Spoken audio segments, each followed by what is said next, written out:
ঐতিহ্যবাহী বাগবাজার সর্বজনীনের পুজো মানে যে পুজোর সঙ্গে ওতপ্রোতভাবে জড়িয়ে রয়েছে সিঁদুর খেলা এবং দূর দূরান্ত থেকে মহিলারা আসেন সেই সিঁদুর খেলায় অংশ নেন। এখন তারই প্রস্তুতি চলছে সেখানে। আবির দত্ত সরাসরি সেই ছবিতেই আমাদের দেখাবেন। আবির,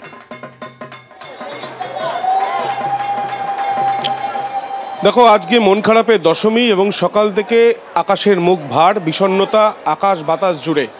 কিন্তু আজকে ইতিমধ্যে আমরা দেখছি বাগবাজার সর্বজনীন, সেখানে দশমী পুজো হয়ে গিয়েছে। বরণ করার জন্য এলাকা এবং এখানে যারা থাকেন পুজোতে এবং বাইরে থেকেও অনেকে তারা লাইন দিয়ে বা সারিবদ্ধভাবে তারা বরণ করার জন্য এসেছেন। ইতিমধ্যে শুরু হয়েছে সিঁদুর খেলাও। শুভঙ্কর আমার ক্যামেরা পার্সন দেখাচ্ছে।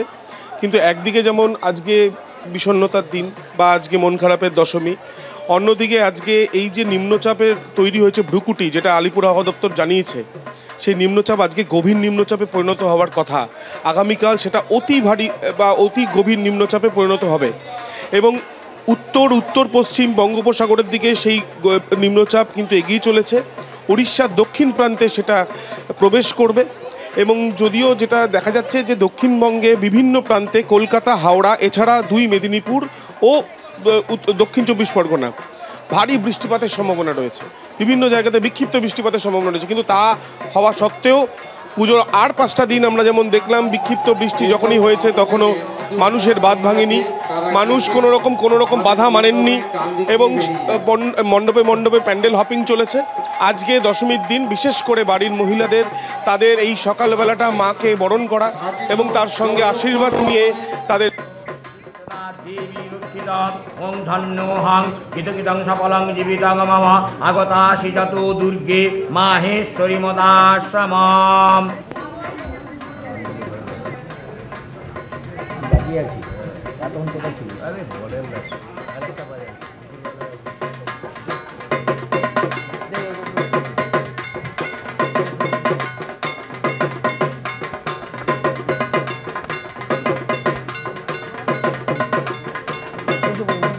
বাগবাজার সর্বজনীন এবং মুদিয়ারের ছবি আপনারা দেখতে পাচ্ছেন। আজ বিদায়ের বিজয়া দশমী বাগবাজার সর্বজনীন, সেখানে ইতিমধ্যেই সিঁদুর খেলা শুরু হয়ে গিয়েছে। যে সিঁদুর খেলা বহু বছর ধরে এই বাগবাজার সর্বজনীনের পুজোর সঙ্গে জড়িয়ে রয়েছে এবং এই সিঁদুর খেলাতে অংশ নিতে দূর দূরান্ত থেকে মহিলারা আসেন এবং অন্যান্য প্রত্যেক বছরের মতো এবছরও একেবারে মণ্ডপের বাইরেও আমরা দেখতে পাচ্ছিলাম যে লম্বা লাইন, দেবীকে বরণ করে নেওয়ার প্রস্তুতি যেমন একদিকে চলছে, একই সঙ্গে চলছে একে অপরকে শুভেচ্ছা বিনিময় এবং সিঁদুর খেলার মাধ্যমে রাঙিয়ে দেওয়ার চেষ্টা।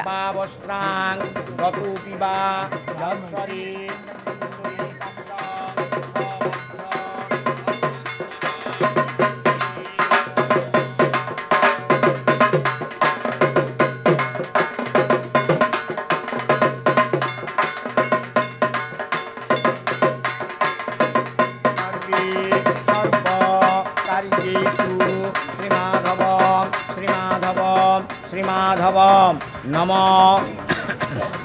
নম দুর্গাং শিবাং শান্তিকরীং ব্রহ্মাণী ব্রহ্মণং প্রিয়াং সর্বলোক প্রণীতিঞ্চ প্রণমামি সদাশিবাং মঙ্গলাং শোভনাং শুদ্ধাং নিষ্কলান পরমাঙ্কলান বিশ্বেশ্বরী বিশ্বমাতা চণ্ডিকাং প্রণমাম্যহম।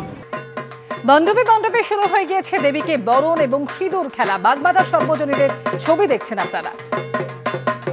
অন্যান্য প্রত্যেক বছরের মতন এবছরও লাল পেরে সাদা শাড়ি পরে মহিলারা এসেছেন এবং তারা মাকে বরণ করে নিচ্ছেন, মায়ের পায়ে সিঁদুর দিচ্ছেন এবং একই সঙ্গে একে অপরকে রাঙিয়ে দিচ্ছেন সিঁদুরের মাধ্যমে।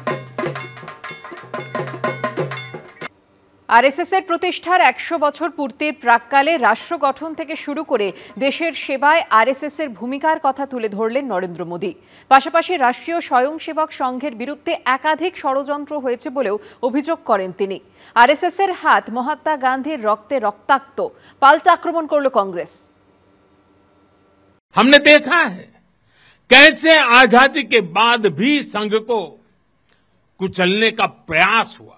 आरएसएस का इतिहास तो देश की जनता को जानना चाहिए कि आजादी की लड़ाई में उसकी कोई भूमिका नहीं रही।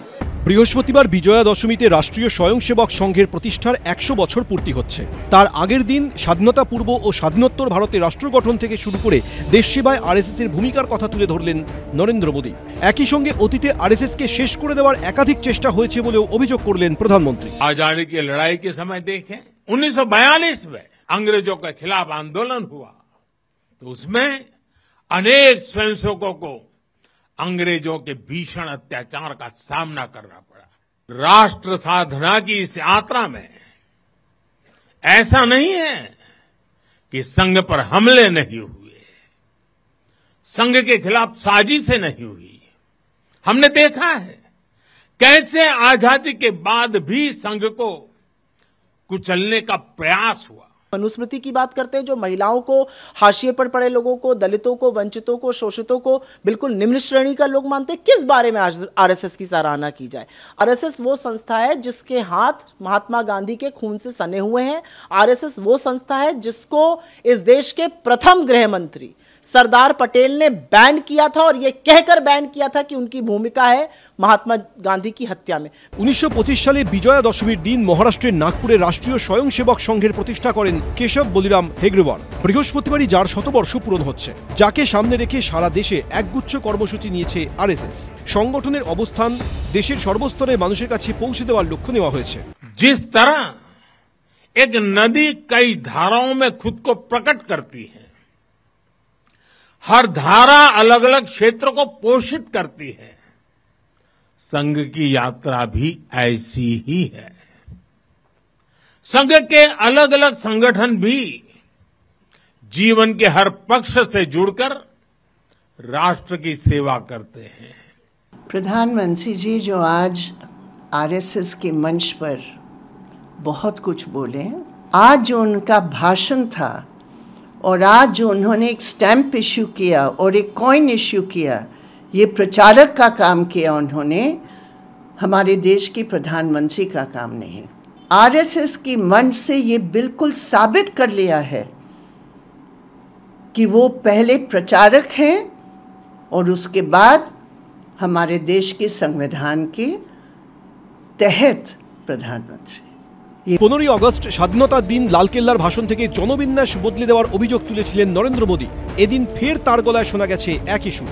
सामाजिक समरसता को आज डेमोग्राफी में बदलाव के षड्यंत्र से, घुसपैठियों से भी बड़ी चुनौती मिल रही है। ये हमारी आंतरिकता और भविष्य की शांति से भी जुड़ा हुआ प्रश्न है और इसलिए मैंने लाल किले से डेमोग्राफी मिशन की घोषणा की है।